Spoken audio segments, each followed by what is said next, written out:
So I want to talk about the situation in Gaza, not because I think that it's important specifically to talk about Gaza, but I want to take the Gaza story as an example of how you deal with Israel advocacy.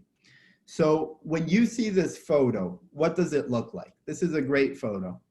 You see men and children, you see people that don't have weapons, you see people that look completely civilized, and they're standing in front of a barbed-wired gate and an army position. And it looks like all they want to do is their freedom.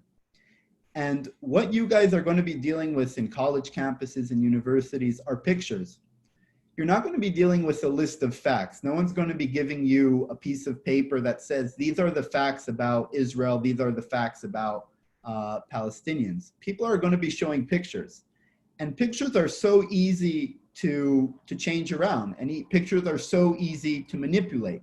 So before I go inside the situation of what you're actually seeing, I want to show you another picture just to show you the absurdity of this picture. So in this picture, I took this picture from where I live, looking on to a Hamas outpost. Now that little outpost that you see, that white outpost, that's a Hamas outpost. Now what's important to know about this, that Hamas is a military organization that controls Gaza, and they're a terrorist group. And they have a few army branches. They have a police, they have an actual fighting force, but their biggest army branch is the army branch is in charge of protecting the border.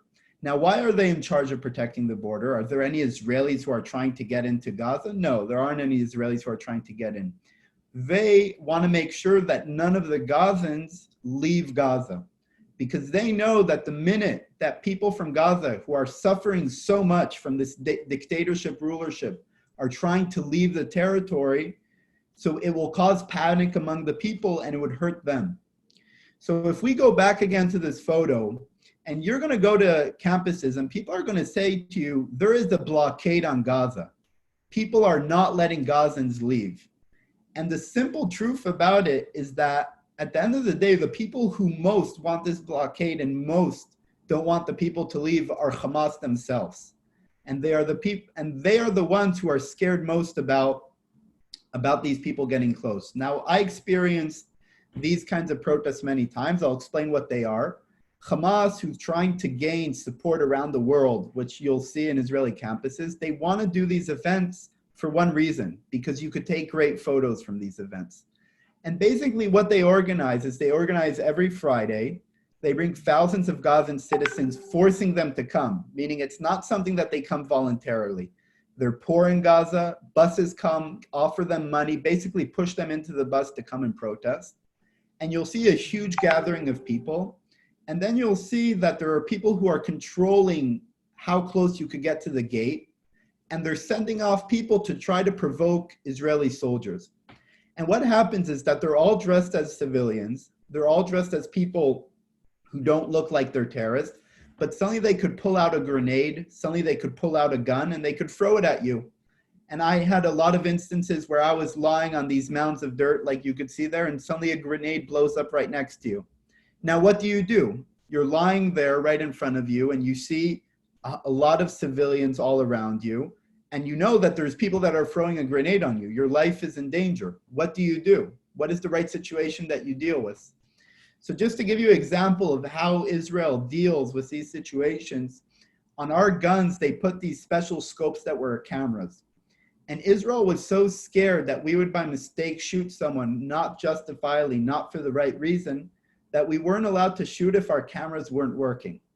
Meaning this situation is not an actual war. It's not an actual area where someone is really trying to accomplish something. It's a media war. It's a way in which people are trying to provoke Israelis and trying to get enough good pictures in order to do it. Just for example, our unit, we were in a certain area, and just when we were there, Hamas claimed that a medic was killed.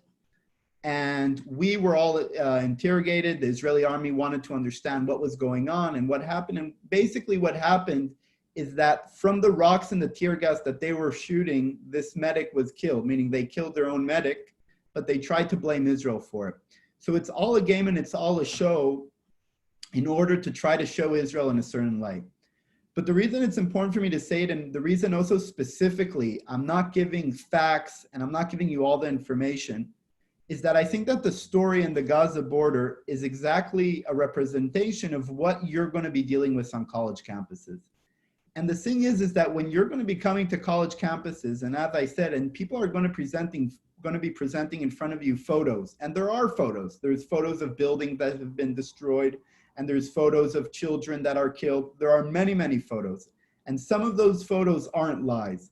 But when you're going to be dealing with these photos, and you're going to be asked to give the facts, so you have to ask yourself the question, if you want to now try to explain everything that's going on, and what happens many times is that people see this photo, which could be a very shocking photo, and people are very shocked to see it. And the way we initially want to react is we want to explain the situation. No, it's not really like that. And it's because Israeli soldiers are doing everything they can not to hurt civilians, which is true. And that Hamas is provoking Israelis to do it, which is true. And Israelis are only allowed to shoot if they see a direct threat of their life, and they would never shoot randomly, which is also true. But when you're on the defense, and when you're always trying to explain every situation, every bullet that was shot, every building that was taken down, you will never be able to win that kind of argument, because it's an emotional argument. And people are seeing a photo of women and children suffering, and they're relating, and they're seeing you guys who are trying to explain and justify it in an intellectual way. And that is something that could be very dangerous, because at the end of the day, if you want to throw facts at people who are blaming you and are accusing you, when you answer and when you try to explain yourself, many times you're accepting the accusation. There's a reason why when people go to court, the judge has to decide if there's even a case. The judge has to make a justification that certain questions should even be put in front of the judge. Certain things should be put. And I think that one of the most important things that for you guys to understand, and as a soldier who has dealt with these certain situations, is that certain cases you don't want to be on the defense.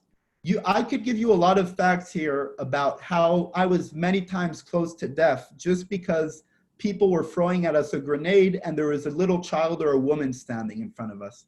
But that's not the real story that I should be talking about. When I talk to people about the Gaza border, I talk to people about history, about the fact that Gaza used to be a heaven, about it used to be a main port for people. And always I ask the question, and I think this is one of the most powerful words that you could put in front of anyone: why? Why is this the situation? Why is there a blockade on Gaza? Why are they protesting? Why are we seeing these photos? And when you go into Israeli history and you force people to answer the question why, not just deal with what they're doing, you realize that why is because Hamas is a dictatorship who executes many people of different things. It executes gays, it executes anyone who doesn't agree with it, it executes people of other religions, it takes apart churches inside its country. And at the end of the day, it's controlling, and the only way it's able to justify itself is by fighting Israel. And Hamas is a terrorist organization that when it shoots rocket, and I live, and I'll soon talk about the different communities, it shoots hundreds of rockets towards kindergartens and towards schools and towards places that people live in. And when people come to me and they say, how could you be an Israeli soldier? I answer them and I say, how could you justify supporting a terrorist organization that aims rockets at women and children? How could you justify that while I risked my life just not to hurt a woman or a child, those same organizations put women and children right in front of them in order? I go straight to the attack. I don't try to explain myself. I don't need to give an explanation. They have to give me an explanation. They have to give me an explanation why they're supporting ideas that those ideas represent terrorist organizations. Why is there a blockade on Gaza? There wasn't always a blockade on Gaza. Ask them. What made it that there would be a blockade on Gaza? When you look in the Gaza border, there was many crossings that people could go in and out. There's the Karni crossing is one of the most famous ones. Why did they close the Karni crossing? Because every week there is a suicide bombing inside the Karni crossing. And that's exactly something that we have to change in our mentality, is that when you come and when you are trying to explain different situations and you're trying to explain, but if you go out there and you go to the origins of why are we dealing with what we're dealing with, you'll find a very simple truth that's a very powerful one. And I think that that's first and foremost one of the most important things that I could kind of give you guys and suggest you guys.